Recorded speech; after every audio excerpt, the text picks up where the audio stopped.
Chapter 2. The Carpet Bag. I stuffed a shirt or two into my old carpet bag, tucked it under my arm, and started for Cape Horn and the Pacific. Quitting the good city of Old Manhattan, I duly arrived in New Bedford. It was on a Saturday night in December. Much was I disappointed upon learning that the little packet for Nantucket had already sailed, and that no way of reaching that place would offer till the following Monday. As most young candidates for the pains and penalties of whaling stop at this same New Bedford, thence to embark on their voyage, it may as well be related that I, for one, had no idea of so doing. For my mind was made up to sail in no other than a Nantucket craft, because there was a fine, boisterous something about everything connected with that famous old island, which amazingly pleased me. Besides, though, New Bedford has of late been gradually monopolizing the business of whaling, and though in this matter poor old Nantucket is now much behind her, yet Nantucket was her great original, the Tyre of this Carthage, the place where the first dead American whale was stranded. Where else but from Nantucket did those aboriginal whalemen, the Red Men, first sally out in canoes to give chase to the Leviathan? And where but from Nantucket, too, did that first adventurous little sloop put forth, partly laden with imported cobblestones, so goes the story, to throw at the whales, in order to discover when they were nigh enough to risk a harpoon from the bowsprit. Now having a night, a day, and still another night following before me in New Bedford, ere I could embark for my destined port, it became a matter of concernment where I was to eat and sleep meanwhile. It was a very dubious-looking, nay, a very dark and dismal night, bitingly cold and cheerless. I knew no one in the place. With anxious grapnels I had sounded my pocket and only brought up a few pieces of silver. So, wherever you go, Ishmael, said I to myself, as I stood in the middle of a dreary street shouldering my bag and comparing the gloom towards the north with the darkness towards the south, wherever in your wisdom you may conclude to lodge for the night, my dear Ishmael, be sure to inquire the price and don't be too particular. With halting steps I paced the streets and passed the sign of the Crossed Harpoons, but it looked too expensive and jolly there. Further on, from the bright red windows of the Swordfish Inn, there came such fervent rays that it seemed to have melted the packed snow and ice from before the house, for everywhere else the congealed frost lay 10 inches thick in a hard asphaltic pavement. Rather weary for me, when I struck my foot against the flinty projections, because from hard, remorseless service the soles of my boots were in a most miserable plight. Too expensive and jolly, again thought I, pausing one moment to watch the broad glare in the street, and hear the sounds of the tinkling glasses within. But go on, Ishmael, said I at last. Don't you hear? Get away from before the door. Your patched boots are stopping the way. So on I went. I now by instinct followed the streets that took me waterward, for there, doubtless, were the cheapest, if not the cheeriest, inns. Such dreary streets, blocks of blackness, not houses on either hand, and here and there a candle, like a candle moving about in a tomb. At this hour of the night, of the last day of the week, that quarter of the town proved all but deserted.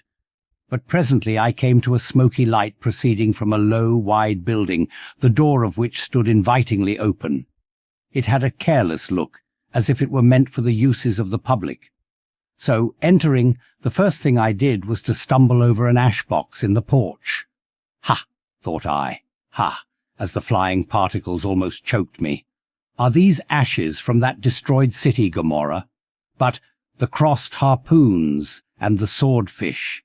This, then, must needs be the sign of the trap. However, I picked myself up, and hearing a loud voice within, pushed on and opened a second interior door. It seemed the great black Parliament sitting in Tophet. 100 black faces turned round in their rows to peer, and beyond, a black angel of doom was beating a book in a pulpit. It was a Negro church, and the preacher's text was about the blackness of darkness, and the weeping and wailing and teeth-gnashing there. "Ha, Ishmael," muttered I, backing out. "Wretched entertainment at the sign of the Trap." Moving on, I at last came to a dim sort of out-hanging light not far from the docks, and heard a forlorn creaking in the air. And looking up, saw a swinging sign over the door with a white painting upon it, faintly representing a tall straight jet of misty spray, and these words underneath: "The Spouter Inn, Peter Coffin." Coffin? Spouter? Rather ominous in that particular connection, thought I. But it is a common name in Nantucket, they say, and I suppose this Peter here is an emigrant from there. As the light looked so dim, and the place for the time looked quiet enough, and the dilapidated little wooden house itself looked as if it might have been carted here from the ruins of some burnt district, and as the swinging sign had a poverty-stricken sort of creak to it, I thought that here was the very spot for cheap lodgings, and the best of pea coffee. It was a queer sort of place, a gable-ended old house, one side palsied, as it were, and leaning over sadly. It stood on a sharp, bleak corner, where that tempestuous wind, Euroclydon, kept up a worse howling than ever it did about poor Paul's tossed craft.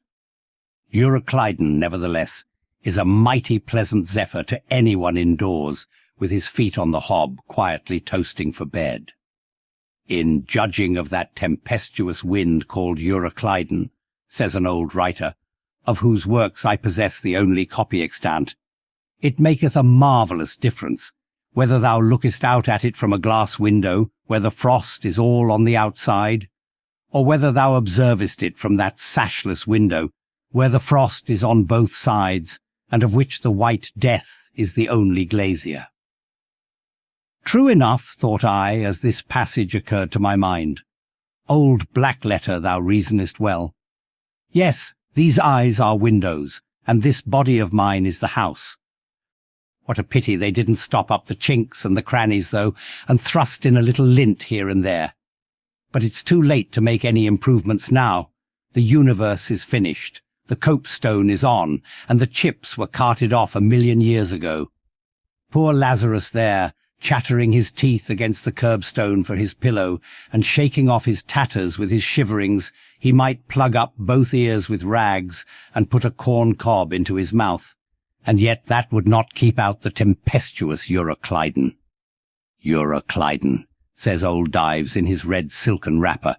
He had a redder one afterwards. Pooh, pooh! What a fine frosty night! How Orion glitters! What northern lights! Let them talk of their oriental summer climes of everlasting conservatories. Give me the privilege of making my own summer with my own coals. But what thinks Lazarus? Can he warm his blue hands by holding them up to the grand northern lights? Would not Lazarus rather be in Sumatra than here? Would he not far rather lay him down lengthwise along the line of the equator? Yea, ye gods! Go down to the fiery pit itself, in order to keep out this frost. Now, that Lazarus should lie stranded there on the curbstone before the door of Dives, this is more wonderful than that an iceberg should be moored to one of the Moluccas. Yet Dives himself, he too lives like a czar in an ice palace made of frozen sighs, and being a president of a temperance society, he only drinks the tepid tears of orphans. But no more of this blubbering now. We are going a-whaling, and there is plenty of that yet to come. Let us scrape the ice from our frosted feet, and see what sort of a place this Spouter may be.